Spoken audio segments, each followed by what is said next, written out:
Yeah, there was. There was, like so many others in the healing field. First, I was born in Germany to a Holocaust surviving family, and so I was. It's almost not. I'm now almost not able to put to words the feelings that created inside of me as a child, and even my parents who rarely talked about it because it was kind of subliminally impregnated into me that, how do you make sense of a world like this? And I think that's made me always a searcher for truth. And and when we came to this country, my family was very, very much involved in food-related enterprises. We had a grocery store, we had a delicatessen, we had a health food store at one point, um, and a beach stand, and so on and so on. Always food because they had been so poor in food back in the old country. So, but it was the sad American diet, and so by the time I was 17 years old, I actually, even before that, but when I was 11, I had hepatitis. I had a serious health crisis. And also before then, I had been a math prodigy. I had passed calculus exams at Fairleigh Dickinson University when I was 12 years old. Yeah, so, my left brain was super... Huh?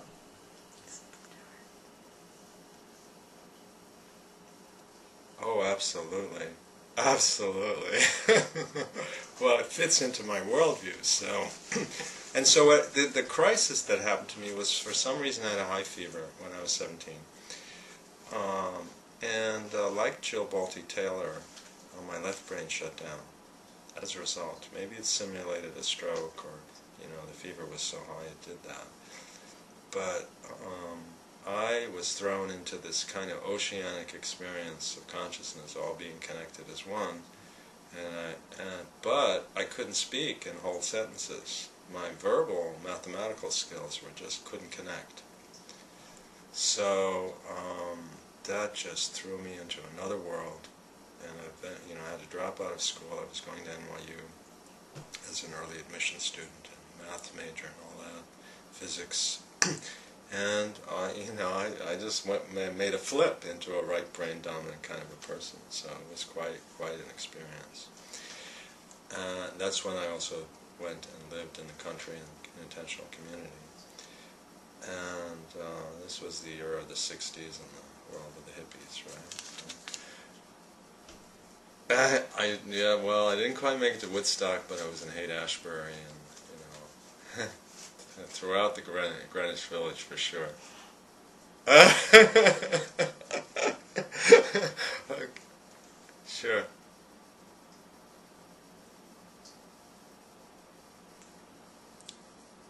Yeah.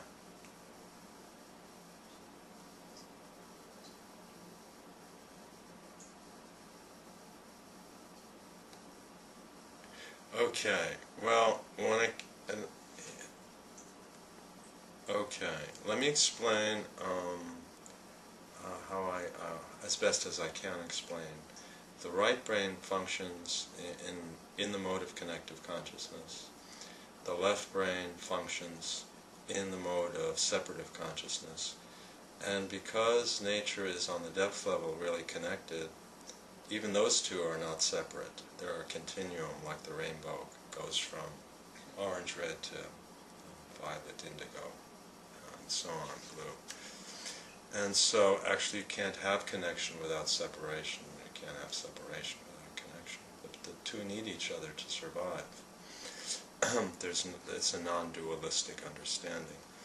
And we need our left and right brain together to really...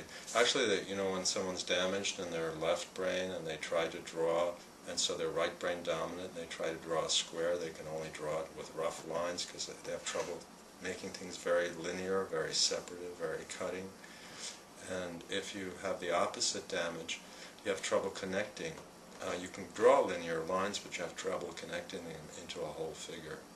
And so you need both sides of the brain just to draw a simple square as a whole figure, with straight lines. But that's the essence. And so of the two sides of the brain and their consciousness, as I experienced it personally. And so those two words, in whatever language you want to translate it into, connected and separated, became, when I came back to the world of words, really the most important two words in my language of understanding and navigating the world of consciousness. And this creates a different model of reality, really. Because in the Western world, we believe everything is composed of matter and energy, defined mathematically, but mathematics only very, very simply describes separation. They're the ultimate symbols of universal separation, and that does not actually define the essence of nature.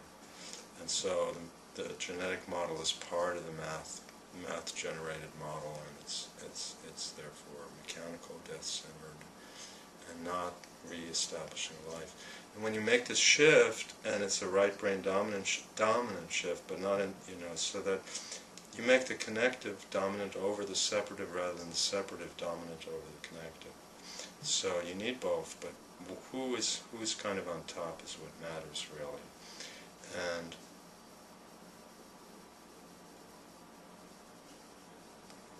yeah, yeah. Oh, yeah.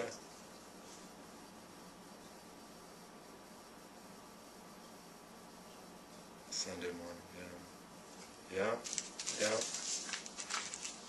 Oh, okay, and our contact is,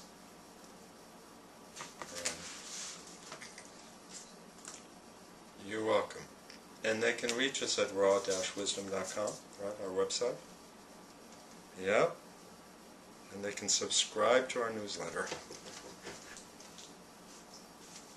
Uh-huh. You're welcome. Okay. All right. I'm looking forward to be down there. Okay. Good night. Take care. Love you guys all. All right. Bye-bye.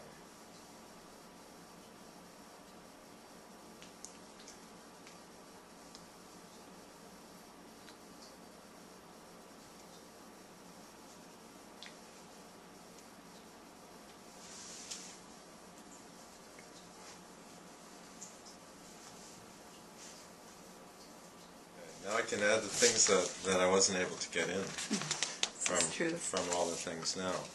We are, after 40 years of that experience, we're doing a lot here in order to actualize what I learned from that. And we're doing a lot of things both locally and on a planetary level. So first, on a local level, as I said in the interview, we are working on developing intentional community here. Me and Melinda have a background of living in communities. So among the things we're doing is raw potlucks. In fact, we have one tomorrow night at 6 p.m. at the Green Earth Health and Whole Food Store, thanks to Dean and Emily, and who are our hosts there at the store, the owners. And there's such wonderful people dedicated to developing community with us.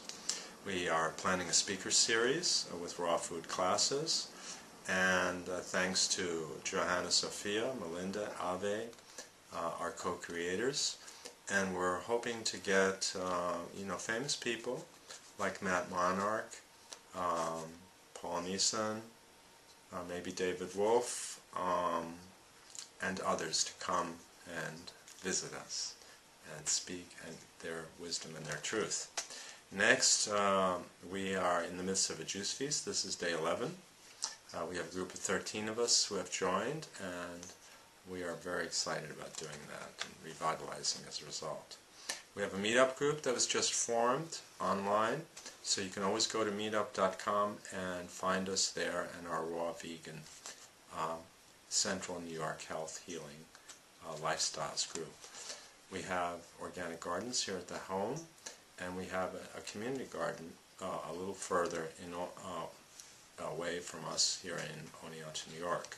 Oneonta, by the way, is right in the center, the heart of New York, right at the core.